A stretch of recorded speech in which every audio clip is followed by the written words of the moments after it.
Congress is increasing its scrutiny on the U.S. Postal Service's leadership, pushing for answers on a series of recent controversial changes. Earlier today, the Congressional Progressive Caucus held a hearing to better understand how the agency has transformed under Postmaster General Louis DeJoy, who took over in June. Earlier this week, DeJoy said he will halt operational changes made under his watch. He's set to testify before a Senate committee Friday ahead of his House appearance scheduled for Monday. Congresswoman Pramila Jayapal is the co-chair of the Congressional Progressive Caucus and a Democrat from Washington's 7th District, and she joins me now from Seattle. Good evening, Congresswoman. Thanks for joining us. Thank you, Elaine. Good to be with you. So what did you learn from today's hearing?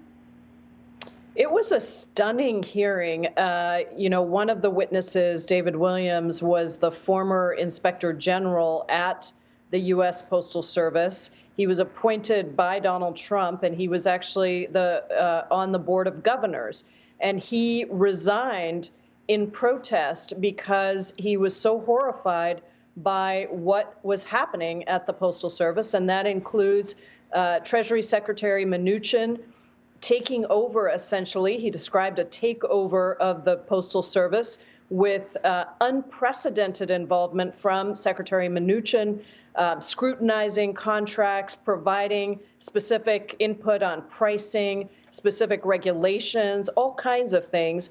And then DeJoy, he described the interview process, which he was in the room for, where there were multiple candidates, he said in the teens of candidates, and DeJoy was clearly not competent, was getting answers from others, other members of the Board of Governors, because he couldn't answer the questions properly. He got appointed to this position. He is a Trump mega donor, and he has significant conflicts of interest with a number of the businesses that contract with the Postal Service, and new information about options that he has with various stock options that he has with various companies. He stands to benefit if the Postal Service doesn't do well, and if he can then privatize all of these elements. So on every level, from taking out postal boxes to mail sorting machines to delay tactics, this was complete corruption and undermining of our democracy and the ability for people to vote by mail, as well as the blood on their hands, as one witness described it, of people not being able to receive medications, not being able to get retiree checks, all the other things that the Postal Service does, and that people rely on it for. Well, as you know, House Speaker Nancy Pelosi is calling back members Saturday over legislation designed to stop changes at the Postal Service. What do you think Congress needs to do to ensure that mail-in ballots, in particular, as well as those other things you mentioned, are not delayed?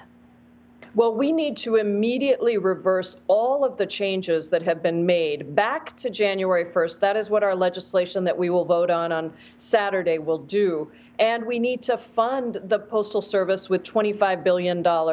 That's emergency funding. It is the minimum level that is required. But then I think we need to do serious investigations. I think Louis DeJoy should resign immediately. It is clear to me that he has other interests here. And I think we also need to get Secretary Mnuchin to Capitol Hill to testify, because Mnuchin's interference in the postal system is unprecedented. And that is something Mr. Williams, who has served multiple administrations, both Republican and Democrat, said multiple times during the hearing. This is unprecedented. I have never seen anything like this. He said it was a 10 on the scale of 1 to 10 of how much Americans should be worried about what is happening, and this fundamental constitutional right that people have to receive their mail. So fundamental that it's in Article 1 of the Constitution as critical infrastructure. It should be increased, not decreased during this pandemic. Well, let's turn to the convention. You originally supported Senator Bernie Sanders in the primary contest because of his progressive platform. Do you think the Democratic Party has done enough, and the DNC has done enough, to promote progressive policies over the past few nights? Well, I think that there is always room for more, obviously. But I think that last night in particular was a very important night for America and for progressives and young people across the country, really highlighting issues of gun violence and the leadership of young people, highlighting issues of immigration and the crises of family separation and deportations across the country. And then, of course, the movement, women's movement, that has been powered by such a diverse, multiracial set of people across the country. And so I think yesterday was a good night. Having Elizabeth Warren speak was good. Kamala Harris delivered an excellent speech. And I think the gravity of President Obama's speech really says to everybody, look, there are two choices on the ballot, and we have to get Donald Trump out. There is no progress possible with Donald Trump in the White House. And so I think that we've made tremendous strides, and I think that we have to get everybody excited and energized about voting Trump out and voting in President Biden and Kamala Harris as vice president so that we can continue the work we have to do towards our progressive policies for justice. I do want to ask you about that moment. So when Senator Kamala Harris accepted the vice presidential nomination, she did make history as the first Black and South Asian American to run on a major party ticket. That multicultural background was reflected in her remarks, and I want to listen now to some of what she said. Family is our beautiful children, Cole and Ella, who call me Mamala. Family is my sister. Family is my best friend, my nieces, and my godchildren. Family is my uncles, my aunts, and my chitties. Now, social media exploded at that line. Congresswoman, what does chitti mean, and what did you think, given your background, when you heard your party's vice presidential candidate use that term? It's phenomenal. I mean, it's a Tamilian word. I was born in Madras in Chennai. It's now called in Tamil Nadu.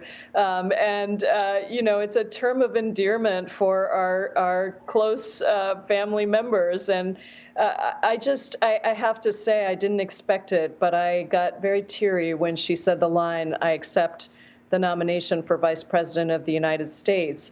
As the first South Asian American woman in the U.S. House, I came in with Kamala Harris when she was the first South Asian American woman in the Senate, the second Black woman in the Senate. And now to see her on the major party ticket making history is phenomenal, because she brings these multiple identities that allow people to see their own experiences reflected in her. And through those experiences, I believe she will make better policy. She and I introduced the National Domestic Workers Bill of Rights together, something that Joe Biden has said that he would like to sign into law.